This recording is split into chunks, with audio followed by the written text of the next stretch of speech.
Welcome to Jackson Lewis's podcast, We Get Work. Focused solely on workplace issues everywhere and under any circumstances, it is our job to help employers develop proactive strategies, strong policies, and business-oriented solutions to cultivate a workforce that is engaged, stable, and diverse. Our podcast identifies the issues dominating the workplace and its continuing evolution, and helps answer the question on every employer's mind: how will my business be impacted? Psychological safety in the workplace allows employees to speak up candidly with ideas, questions, and concerns, and even make mistakes without fear of reprisal or adverse repercussions. The resulting security created by a culture that supports a safe workplace contributes to inclusivity and can improve performance as employees are able to be more engaged and connected at work.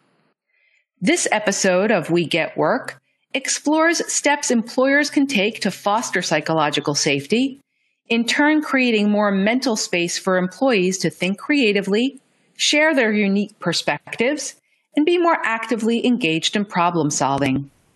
Our hosts today are Tanya Bovée and Michael Thomas, principals respectively in the Hartford and Los Angeles offices of Jackson Lewis.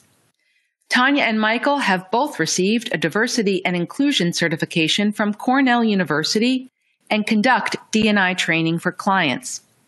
Tanya has served on the board of Connecticut Asian Pacific American Bar Association for 16 years and is the D&I liaison for the board. A member of the National Bar Association, Michael presents and publishes on diversity, equity, and inclusion. His approach to D&I includes best practices, neuroscience, adult learning, experimental learning, dialogue, body awareness, and mindfulness. Tanya and Michael, the question on everyone's mind today is: how can fostering a culture of psychological safety impact my business? Thanks, Alicia. That's such a good question. Hi, everyone. I'm Tanya Bovée. Welcome to We Get Work. I'm so thrilled to have my colleague, Michael Thomas, here. Michael recently authored an article called Inclusivity and High Performance Begins with Psychological Safety. Michael, I can't imagine that there's an employer out there that isn't trying to achieve high performance. Will you kick us off with defining psychological safety and why it matters? Sure, and thanks, Tanya. I'm excited to have this conversation with you and hear your thoughts on this important topic. So to properly leverage diversity, it's important to draw out and capitalize on different opinions. And so let me give you an example.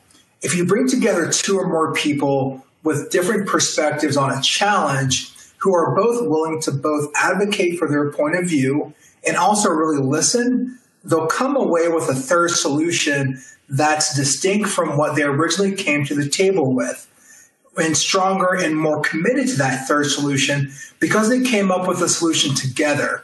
And their viewpoint and perspective was not only wanted and solicited, but it was valued when they shared it. And so trust is this essential starting point for true inclusion in any organization to encourage employees to share their unique perspective. And by trust, I mean more than just faith in a person's abilities. What I really mean is a vulnerability trust, sometimes called psychological safety. And so psychological safety is a term that was coined and defined by Harvard Business School professor Amy Edmondson. And it's a belief that you will not be punished or humiliated for speaking up with ideas, questions, concerns, or even mistakes. And in short, it is how comfortable individuals are with taking risks and being vulnerable within their organization. It's both a climate and a shared belief, which lays the foundation for every employee to bring their whole selves to work. And so, nowadays we hear many different buzzwords. So we hear diversity, then we heard diversity and inclusion, then inclusion and belonging, and now it's equity and so forth. And at the core of all of these terms, it points to one key objective, and that's creating a workplace that leverages employees' unique identities and makes them feel part of a whole. And so psychological safety is about creating an environment where everyone's uniqueness can flourish. It's about employees feeling empowered to express an idea or contribute fully without fear of negative consequences to themselves, their status, or even their career. And it includes being courageous enough to showcase their vulnerability, to own their mistakes, and to turn them into learning, and trust that their work environment and coworkers will not shame them for doing so. And now, recognizing that people's diverse backgrounds shape their unique perspectives of the world, and therefore their contributions and insights, that seemed a little bit obvious. However, in high-pressured work environments where key decisions and deliverables are expected daily, we often conform to the leading opinion. The most senior person in the room or the traditional way of thinking typically dominates. And as a result, that richness of perspective and even uniqueness that each person brings to the table falls to the wayside. And so psychological safety actually brings the focus back to the potential and power of tapping into every employee as a resource for innovation. And studies have shown that when leaders foster a workplace that promotes a speak-up culture, employees are a lot more engaged. And one other thing, and this becomes really important, is that improving psychological safety has an even greater impact on employees who are members of marginalized groups or who occupy a lower status within an organization. And so I know from personal experience as a Black male working in predominantly white environments, I often felt reluctant to speak up or ask questions, particularly in environments where I did not see myself represented in upper management, or I felt that it was safer to blend in than to stand out. And so leaders' tendency to promote or recognize people who are like them or a specific type of talent can contribute to this feeling of exclusion or lack of belonging. And so psychological safety can help break these patterns and habits and create a shift from unconscious bias to conscious inclusion. That's so interesting. Michael, what about the impact of the pandemic? It seems like psychological safety would be more important than ever, right? Yeah, Tanya, I think that's really spot on. And when you think about it, psychological safety becomes incredibly important during the pandemic because employers are looking for ways to maintain or create employee engagement. And so if you think about Maslow's hierarchy of needs, psychological safety touches upon three of those basic needs. So number one, safety and security, it's that desire to be out of danger. Two, belonging, this desire to be part of a community. And three, self-actualization, which is the need to feel fulfilled or to be able to maximize one's potential. Now, during the pandemic, when employees are often working remotely, those three things are challenged. So belonging, it's harder to feel part of an organization or community when you're working remotely. Security, it's hard to feel safe when there's so much uncertainty. And three, self-actualization, it's really hard to maximize your potential if you don't feel connected to your organization. And so employers can increase engagement by addressing those three needs, right? So belonging, make employees feel like they matter. Two, security or safety, being transparent about the health of the organization during the pandemic and how you're responding to the pandemic, and specifically, what's the role of that employee within the organization's future? And three, self-actualization. Can you find projects or assignments that encourages innovation or allows that employee to engage in creative thinking? And so Tanya, I've defined psychological safety and really why it's important. I know psychological safety is also important to you. So maybe you can discuss some of the benefits of psychological safety and some of the costs for not creating a psychological safe environment. Absolutely. When I first started managing the Hartford office of Jackson Lewis, I asked friends and colleagues for tips and tools to help me.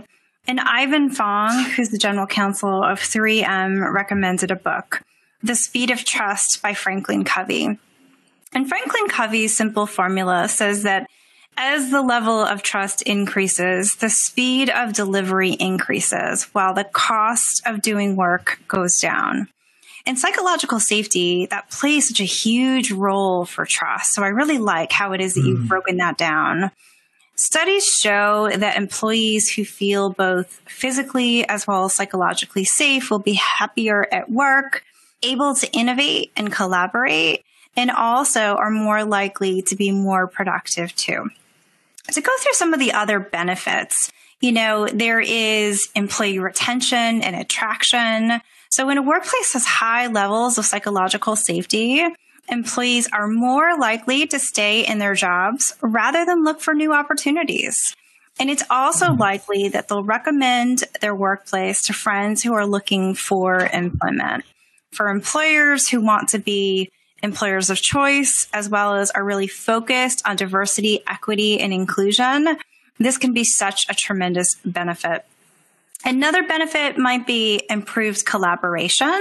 So a team works best when everyone is communicating and collaborating properly. Unfortunately, low levels of psychological safety in a workplace can prevent. A workplace that has high levels, conversely, of psychological safety will encourage more communication and idea sharing for innovation, allowing the team, the group, to work like a well-oiled machine. Another benefit can be improved employee well-being. So mental health is linked to an employee's physical health. A workplace with high levels of psychological safety can give employees a healthier state of mind and, by extension, better physical health. A toxic work environment, on the other hand, can make them feel perhaps drained, demoralized, maybe worn out. And all those things can gradually reduce health as well as performance. Another one is high performing culture. So employees who feel safe in their workplaces have better productivity compared to employees in toxic workplaces. And then we also know that there's higher levels of employee engagement. You touched on engagement originally. Psychological safety encourages employees to bring their whole self to the office. And as a result, we know that truly engaged employees aren't just fun to be around. They're also happy to help out, so going above and beyond, and they are bringing their whole selves to work. Another interesting benefit of psychological safety is innovation. So companies report that psychological safety results in more failure. And that may sound totally counterintuitive to the point that we're trying to make, that psychological safety drives performance. But while there is more failure, that's because employees feel more comfortable coming forward with ideas.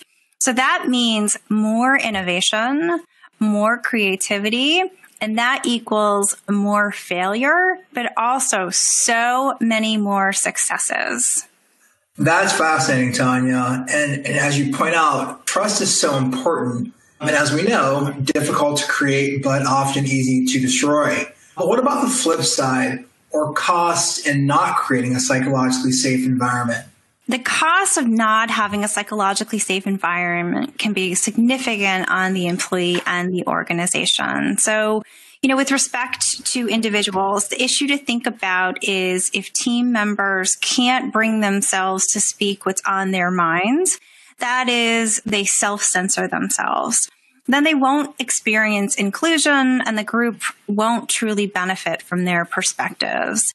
If there are team members who don't trust each other, then they're going to waste time and energy thinking about what they should say, maybe what they shouldn't say, and wonder about the true intentions of their peers, their managers, when they're interacting with them. I think of this as, frankly, spending a lot of time in your head versus using that energy to get things done. And this can have such a mental and physical negative impact on employees. And about those costs, right? So there are costs to an organization that doesn't have psychological safety.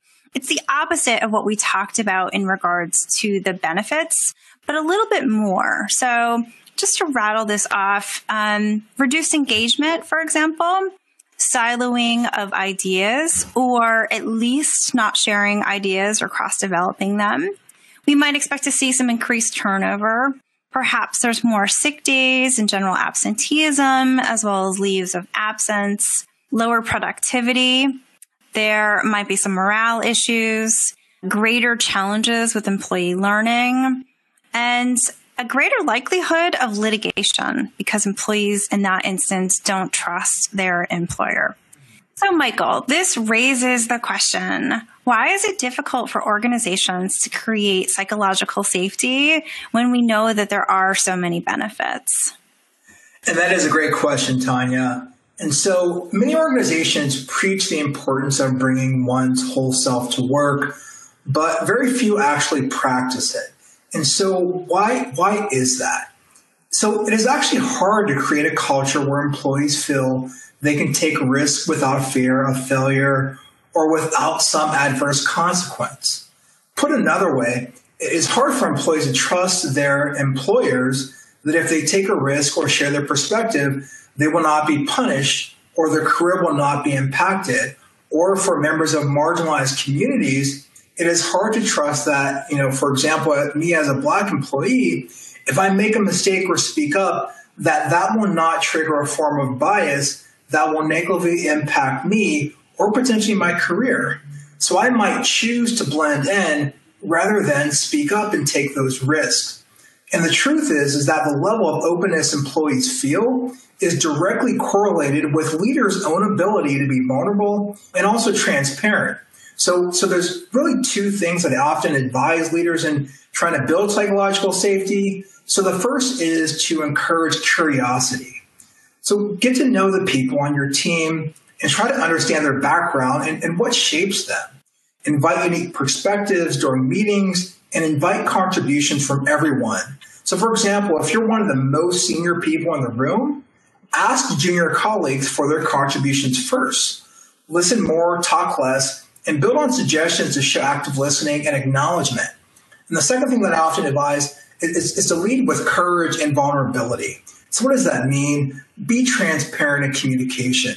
So share success stories, but also showcase your challenges and how you overcame them. And even the times when you faced a project failure, what did you learn from that failure? And how can you empower others to speak up?